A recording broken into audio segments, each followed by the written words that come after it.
नमस्कार दोस्तों, हम एक ऐसे विषय पर चर्चा करने जा रहे हैं जो हमारे देश के भविष्य के लिए अत्यंत महत्वपूर्ण है।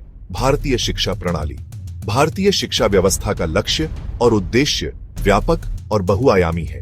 यह सिर्फ ज्ञान प्रदान करने का माध्यम नहीं है, बल्कि एक ऐसा शस्त्र है जो हमारे युवाओं को सशक्त बनाता है, उन्हें समाज के जिम्मेदार नागरिक बनने के लिए तैयार करता है।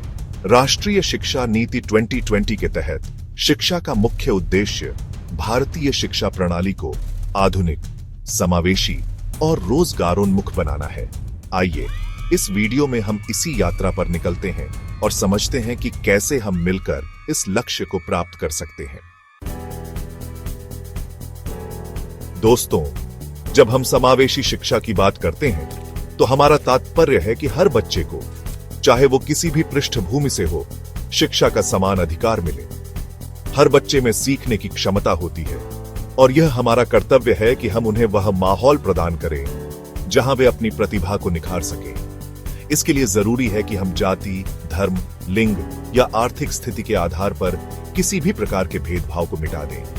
हमें ग्रामीण और शहरी क्षेत्रों के बीच के अंतर को पाटना होगा और दिव्यांग बच्चों के लिए विशेष सुविधाओं का प्रावधान करना होगा। समावेशी शिक्षा का अर्थ है कि हम हर बच्चे को गले लगाएं, उनकी विशेष जरूरतों का ध्यान रखें और उन्हें एक बेहतर भविष्य के लिए तैयार करें। दोस्तों, सिर्फ शिक्षा प्राप्त करना ही काफी नहीं है, बल्कि जरूरी है कि शिक्षा की गुणवत्ता भी उच्च स्तर की हो। हमें ऐसे विद्यालयों की आवश्यकता है जहां शिक्षक समर्पित हो, पाठ्यक्रम आधुनिक हो और बच्चों को रटने की बजाय समझने के लिए प्रेरित किया जाए।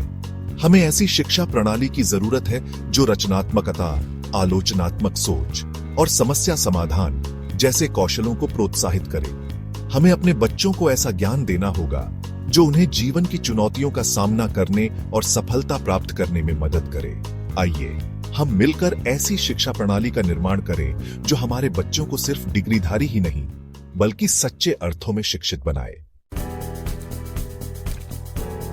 चैप्टर 3, आधुनिकता, समय के साथ कदम से कदम। दोस्तों, आज 21वीं सदी में जब दुनिया तेजी से बदल रही है, हमें अपनी शिक्षा प्रणाली को भी समय के साथ बदलना होगा। हमें टेक्नोलॉजी का उपयोग शिक्षा को और अधिक रोचक, प्रभावी और सुलभ बनाने के लिए करना होगा। ऑनलाइन शिक्षा, डिजिटल कक्षाएं और इंटरैक्टिव लर्निंग जैसे नए तरीके अपनाकर हम शिक्षा को और अधिक रचनात्मक और रुचिकर बना सकते हैं।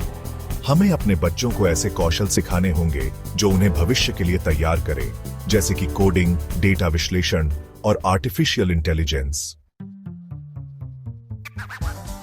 चैप्टर 4, रोजगारोन्मुख शिक्षा, सपनों को उड़ान देने के लिए। दोस्तों, शिक्षा का एक महत्वपूर्ण उद्देश्य यह भी है कि वो युवाओं को रोजगार के लिए तैयार करे। हमें ऐसी शिक्षा प्रणाली की जरूरत है जो नौकरी के बाजार की मांग के अनुसार कौशल प्रदान करे।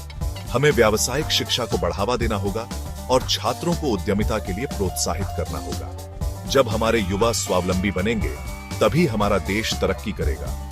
आइए हम मिलकर ऐसी पीढ़ी का निर्माण करें जो सिर्फ नौकरी मांगने वाले नहीं, बल्कि नौकरी देने वाले बने। चैप्टर 5, वैश्विक ज्ञान, शक्ति विश्व गुरु बनने का सपना। दोस्तों, भारत को हमेशा से ज्ञान और विद्वता का केंद्र माना जाता रहा है। आज हमें दोबारा से वह गौरव प्राप्त करना है। हमें ऐसी शिक्षा प्रणाली विकसित करनी होगी जो न सिर्फ भारत में बल्कि पूरी दुनिया में अपनी छाप छोड़े। हमें अनुसंधान और नवाचार को बढ़ावा देना होगा और विश्व स्तरीय शैक्षणिक संस्थानों का निर्माण करना होगा। हमें विदेशी विश्वविद्यालयों के साथ सहयोग बढ़ाना होगा और अपने छात्रों को वैश्विक स्तर पर प्रतिस्पर्धा के लिए तैयार करना होगा। जब भारत ज्ञान के क्षेत्र में अग्रणी बनेगा, तभी हम सच्चे अर्थों में एक महाशक्ति बन पाएंगे। उतरो, आसान नहीं है यह सफर। दोस्तों, यह सच है कि भारतीय शिक्षा प्रणाली कई चुनौतियों का सामना कर रही है। गुणवत्ता में असमानता, अधोसंरचना की कमी, शिक्षकों की कमी, अत्यधिक परीक्षा प्रणाली, डिजिटल विभाजन और भाषाई बाधाएं हमारे सामने बड़ी चुनौतियां पेश करती हैं। लेकिन हमें निराश नहीं होना है। इन चुनौतियों के समाधान के लिए सरकार और विभिन्न संगठनों द्वारा कई प्रयास किए जा रहे हैं। राष्ट्रीय शिक्षा नीति 2020 के तहत सुधार, डिजिटल शिक्षा को बढ़ावा, और शिक्षकों के प्रशिक्षण पर ध्यान केंद्रित किया जा रहा है। हमें याद रखना होगा कि शिक्षा ही वह शक्ति है जो हमारे देश को अंधेरे से उजाले की ओर ले जा सकती है। आइए हम सब मिलकर इस मिशन में अपना योगदान दें और भारत को एक शिक्षित और सशक्त राष्ट्र बनाने का सपना साकार करें।